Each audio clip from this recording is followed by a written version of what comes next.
Bullying. Apa itu bullying? Kenapa orang-orang melakukan bullying? Kenapa bullying itu menyakitkan? Apakah mereka senang ketika melakukan bullying? Apakah mereka menderita ketika mendapatkan bullying? Apa yang mereka rasakan ketika terlibat dalam peristiwa bullying? Di sini kita akan menemukan titik temu.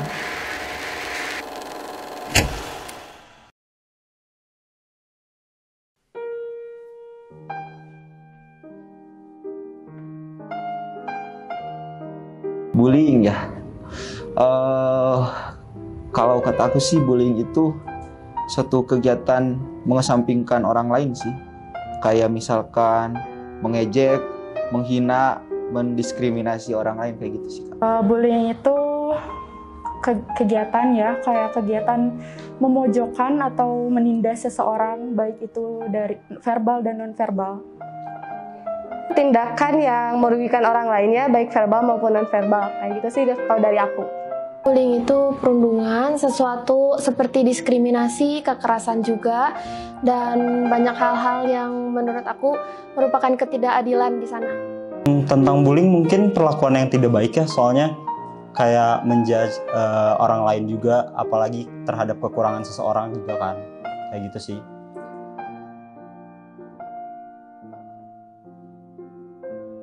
Untuk ketiga-tiganya sih pernah gitu ya, tapi kebanyakan jadi saksi sih. Jadi saksi. Ya, melihat. Kalau pernah ngelihat peristiwa bullying itu, boleh diceritain secara singkat nggak? Ya, banyak sih. Di dunia pendidikan, di dunia selain pendidikan juga sering melihat gitu ya. Karena sepertinya itu kalau di pergaulan sepertinya sudah menjadi hal yang sering terjadi gitu. Kayak misalkan menghina orang tua, menghina pekerjaan orang tua, ataupun menghina bentuk fisiknya gitu, dan menghina juga karakternya gitu itu sih. Hei botak kayak gitu kan, hei budug kalau orang Sunda gitu, hei kesrek kalau orang Sunda kan gitu. Aku jadi melihat saksi. Itu tuh kayak pernah 2 kali, itu yang satunya secara langsung dan satu lagi di media sosial gitu ya Teh. Cyberbullying berarti ya? Iya.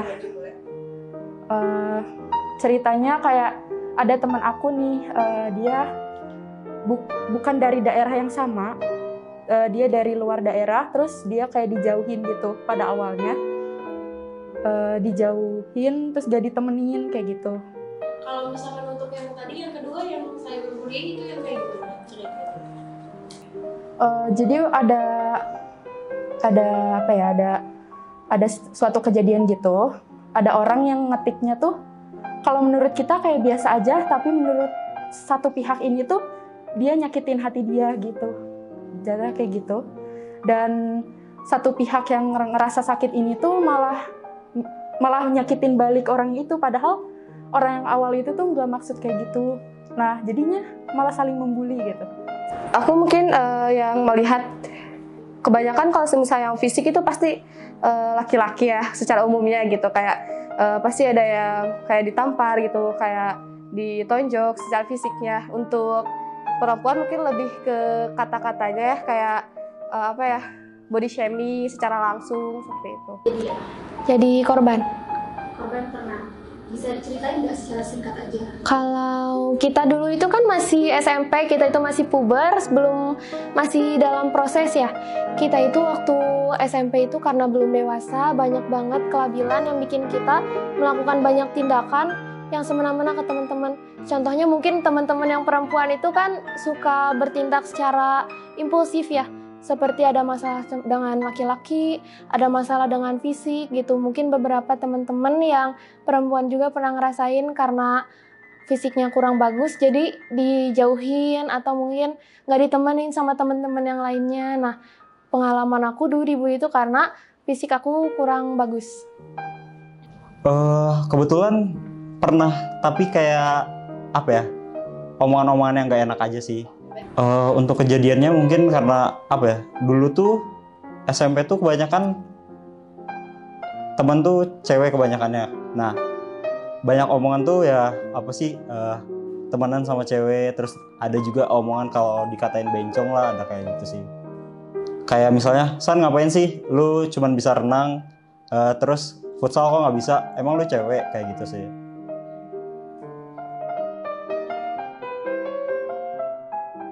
Tergantung gitu Kak, soalnya kita menyikapi bullyingnya itu seperti apa gitu. Kan kebanyakan orang-orang kalau menyikapi bullying itu kan sangat lebay lah, dalam tanda kutip itu lebay, sehingga menimbulkan sakit hati gitu ke orang. Kalau misalkan kita melakukan tindakan itu ke orang yang sama-sama sefrekuensi sama kita gitu, sefrekuensi itu dalam artian suka bercanda juga, itu dianggap hal biasa gitu. Tergantung situasi dan kondisinya itu. Untuk teman-teman di rumah, jangan pernah sampai ngebully orang karena itu bisa ngerusak kesehatan mental, dan aku ingetin ya, kesehatan mental itu nggak murah dan butuh waktu yang lama untuk nyembuhinnya. Makasih. Seharusnya kita menanggapi kasus bullying ini dengan serius ya, karena itu mencakup mental juga yang nantinya akan berpengaruh bagi dia sendiri maupun si pelaku bullying. Jadi harusnya ditindak tegas juga sih. Menurut aku bullying itu adalah sebuah tindakan yang sangat semena-mena, ya sangat tidak adil, diskriminatif, dan seharusnya kita semua belajar bahwa tindakan bullying itu dapat dilakukan secara sadar ataupun tidak sadar gitu. Kita saat ini misalnya ngomong ke teman kita sesuatu yang menurut kita cuma candaan, tapi buat teman kita itu bisa masuk ke dalam mental gitu, bisa mempengaruhi segala sesuatu yang membuat dia ke depannya di masa depan itu benar-benar berubah gitu mulai dari sikap, mulai dari cara dia berpendapat, cara dia berperilaku dan sebagainya.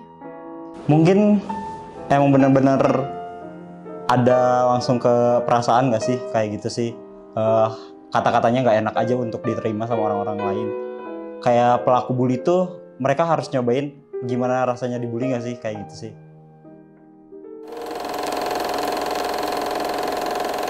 Bullying itu terjadi ketika ada suatu perilaku yang dilakukan dengan sengaja, lalu dilakukan berulang-ulang, dan juga bisa kekerasan verbal maupun nonverbal, dan waktunya cenderung menerus. Tapi yang sebenarnya kita perlu pahami, bullying itu baru terjadi ketika ada kondisi perbedaan kekuatan antara orang yang dibully dengan yang pembuli. Jadi kalau tidak adanya perbedaan kekuatan, dalam artian saya ketemu sahabat saya, lalu sahabat saya udah biasa manggil saya dengan kata-kata tertentu dan saya juga memanggil kata-kata yang sama, sehingga tidak terjadi perbedaan emosi, tidak terjadi perbedaan tekanan, tidak terjadi perbedaan kekuatan, sehingga itu menjadi suatu hal yang biasa saja untuk pertemanan. Kata kuncinya adalah ada kekuatan yang berbeda antara yang melakukan bullying dengan yang jadi korban atau jadi bullying. Dampak dari bullying itu, satu dampaknya pasti kalau korban itu tidak dibantu, paling ekstrim dia bisa juga jadi pelaku, ya. Atau secara personal tentu tadi ada muncul stres itu bisa mengakibatkan kalau tidak terselesaikan nanti depresi, dan akibat paling parah itu bisa meninggal. Artinya dia melakukan percobaan bunuh diri dan lain sebagainya.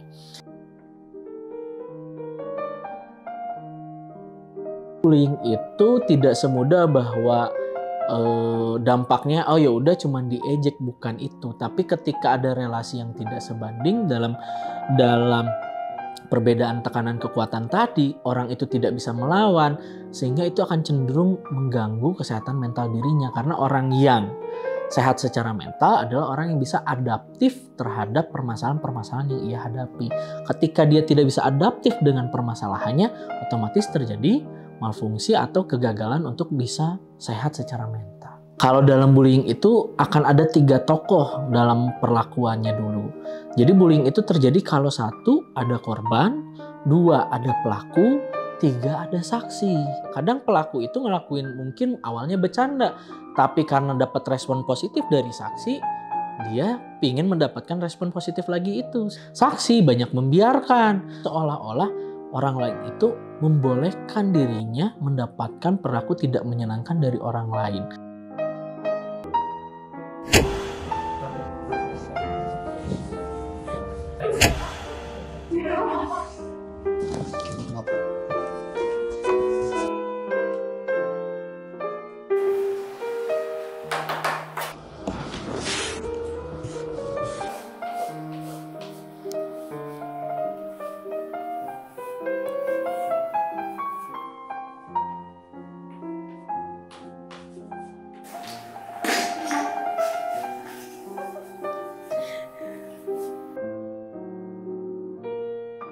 Pesannya selalu kalau dalam bullying, ketika Anda jadi korban, janganlah takut untuk meminta tolong, carilah tempat yang paling aman sehingga Anda bisa mengakses kebutuhan-kebutuhan Anda. Bagi pelaku, Anda bisa berhenti karena yang Anda lakukan itu sebetulnya bukan keinginan Anda. Anda hanya mencari respon-respon akan hal positif dari lingkungan. Yang perlu diawasi adalah ketika teman-teman semua jadi saksi, tolong jangan diam. Diamnya saksi bisa berarti mengiyakan. Dengan Anda diam, Anda malah memperburuk keadaan.